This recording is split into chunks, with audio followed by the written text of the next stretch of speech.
Hello friends, আমরা যখন কোনো একটা পেন ড্রাইভ বা কোনো এক্সটার্নাল ডিভাইস কিনতে যাই, যেমন হার্ড ডিস্ক বা এসএসডি যখন কিনতে যাই, তখন দোকানে এখন গেলে বিভিন্ন রকম সমস্যার সম্মুখীন হয়। কিরকম না, কোনটা নেওয়া উচিত, ইউএসবি 2.0 সাপোর্ট না ইউএসবি 3.0 না ইউএসবি 3.1, জেনারেশন 1 না জেনারেশন 2, ইত্যাদি বিভিন্ন রকম সমস্যার সম্মুখীন হই। তো কোনটা স্পিড কিরকম সে সম্পর্কে একটা প্রপার আইডিয়া না থাকার জন্য আমরা অনেক সময় ঠকে যাই দোকানে মাল কিনতে গিয়ে। লেটেস্ট টেকনোলজি এবং লেটেস্ট কোন পেন ড্রাইভ বা লেটেস্ট কোন ইউএসবি সাপোর্ট আমাদের দরকার, সেটা আমাদের একান্ত জানা দরকার, তা নাহলে কিন্তু আমরা সঠিক জিনিসটা কিনতে পারবো না। তো এই ব্যাপারে পুরোটা জানার জন্য আমার ভিডিওটা শেষ পর্যন্ত দেখতে থাকুন। আমি সুমন, আর আপনারা দেখছেন টক টু সুমন চ্যানেল। চলুন শুরু করা যাক।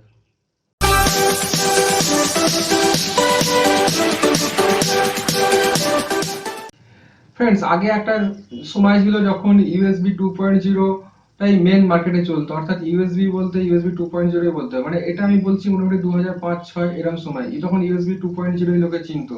কিন্তু তারপর যত টেকনোলজি এগিয়েছে, তত কিন্তু নতুন নতুন ইউএসবি ফরম্যাট আমাদের সামনে এসছে। তো ইউএসবি 2.0 পর এসছে ইউএসবি 3.0। আর ইউএসবি 3.0 কিন্তু বিভিন্ন সময় বিভিন্ন রকম নামে রিব্র্যান্ড হয়েছে, রিনেম হয়েছে। যেরকম ইউএসবি 3.0 সেটাই আবার রিনেম হয়েছে ইউএসবি 3.1 জেনারেশন 1, আবার সেটা রিনেম হয়েছে 3.2 জেনারেশন 1, এবং এগুলো সবই কিন্তু একই। এবং এক্ষেত্রে যদি আমরা স্পিড দেখি, এক্ষেত্রে ওভারঅল স্পিড প্রায় 5 Gbps পর্যন্ত স্পিড হয়। আর ইউএসবি 2.0 ক্ষেত্রে কিন্তু স্পিড ছিল 480 এমবিপিএস, কিন্তু ইউএসবি 3.0 ক্ষেত্রে স্পিডটা বেড়ে হয়ে যাচ্ছে 5 Gbps। এরপর যে নতুন টেকনোলজি আসছে সেটা হচ্ছে ইউএসবি 3.1। এটা ছিল 3.0, এরপর 3.1, কিন্তু এক্ষেত্রে জেনারেশন 2, অর্থাৎ ইউএসবি 3.1 জেনারেশন 2, সেটাই রিনেম হয়েছে ইউএসবি 3.2 জেনারেশন 2, এগুলো সব জেনারেশন 2। এবং এক্ষেত্রে কি হচ্ছে না, এক্ষেত্রে স্পিড কিন্তু আগের থেকে ডবল, অর্থাৎ 10 Gbps পর্যন্ত এর স্পিড হয়। এইগুলো কিন্তু ইউএসবি 3.0 আর ইউএসবি 3.1 এগুলো সবই কিন্তু সিঙ্গেল লাইন। এরপর নেক্সট যেটা এসছে সেটা হচ্ছে ইউএসবি 3.2 জেনারেশন 2, কিন্তু এটা ডুয়েল লাইন, এবং এক্ষেত্রে স্পিড হচ্ছে 20 Gbps, এবং এটা অনেক বেশি স্পিড।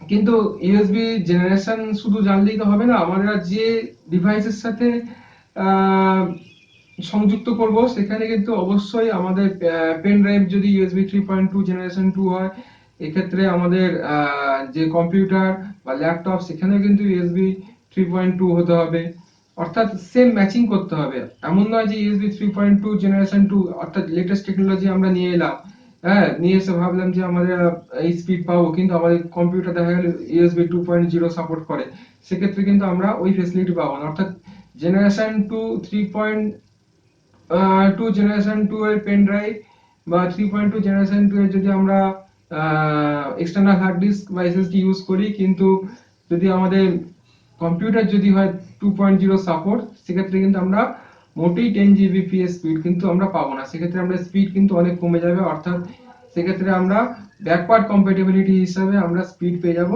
480 এমবিপিএস, অর্থাৎ ইউএসবি 2.0 যেটা ম্যাক্সিমাম স্পিড, সেই স্পিডটাই আমরা পাবো। কিন্তু আমরা ইউএসবি 3.1 জেনারেশন 2 বা ইউএসবি 3.2 জেনারেশন 2 এগুলোর যে স্পিড সেগুলো কিন্তু আমরা পাবো না। এরপর যেটা আসছে সেটা হচ্ছে টাইপ সি পোর্ট। তো টাইপ সি পোর্ট এই মুহূর্তে খুবই জনপ্রিয়। নতুন যে মোবাইল ফোনগুলো আছে তাদের সবই টাইপ সি পোর্ট থাকে, আর টাইপ সি পোর্ট থাকলে স্পিড অনেক বেশি হয়। তো এই টাইপ সি পোর্ট আর কিছুই না, এটা এক ধরনের ইউএসবি পোর্ট, এবং এটা সাপোর্ট করে ইউএসবি 3.1 জেনারেশন 2 বা ইউএসবি 3.2 জেনারেশন 2 সাপোর্ট করে। আর আরেকটা জিনিস যেটা এখন নতুন ল্যাপটপগুলোর ক্ষেত্রে পাওয়া যায়, বিশেষ করে ম্যাকবুকে তো দেখতে পাওয়াই যায়, বা খুব হাই কনফিগারেশনের যে ল্যাপটপগুলো আছে তার ক্ষেত্রে থান্ডারবোল্ট পোর্ট দেখা যায়। তো এই থান্ডারবোল্ট পোর্টের স্পিড কিন্তু অনেক বেশি, প্রায় 20 Gbps 40 Gbps পর্যন্ত হয়, কারণ থান্ডারবোল্ট যে নতুন 3 টেকনোলজি এসছে তাতে 40 Gbps পর্যন্ত স্পিড হয়। কিন্তু এগুলো সাধারণ নর্মাল ল্যাপটপের ক্ষেত্রে পাওয়া যায় না, এগুলো হাই কনফিগারেশন ল্যাপটপ বা ম্যাকবুকের ক্ষেত্রে থান্ডারবোল্টটা পাওয়া যায়। আমাদের নর্মাল ল্যাপটপের ক্ষেত্রে ইউএসবি সি টাইপ পোর্টটাই এখন মোটামুটি অ্যাভেলেবেল হয়ে গেছে। তো এই মোটামুটি ইউএসবি কনফিগারেশন। আর এগুলো নেক্সট টাইম আমাদের যখন হার্ড ডিস্ক বা এসএসডি যখন আমরা কিনবো, এক্সটার্নাল বা পেন ড্রাইভ যখন কিনবো, তখন এই জেনারেশনগুলোর দিকে অবশ্যই আমাদের নজর রাখতে হবে। তো আজকে এই পর্যন্তই। Thank you. ভিডিওটা ভালো লাগলে অবশ্যই ভিডিওটা সাবস্ক্রাইব করবেন। আর এই সংক্রান্ত কোনো লেটেস্ট ভিডিও নোটিফিকেশন পাওয়ার জন্য পাশে বেল আইকনটিতে ক্লিক করুন আর কমেন্ট করবেন। আমি সমস্ত কমেন্টের উত্তর দিই। Thank you. Good by.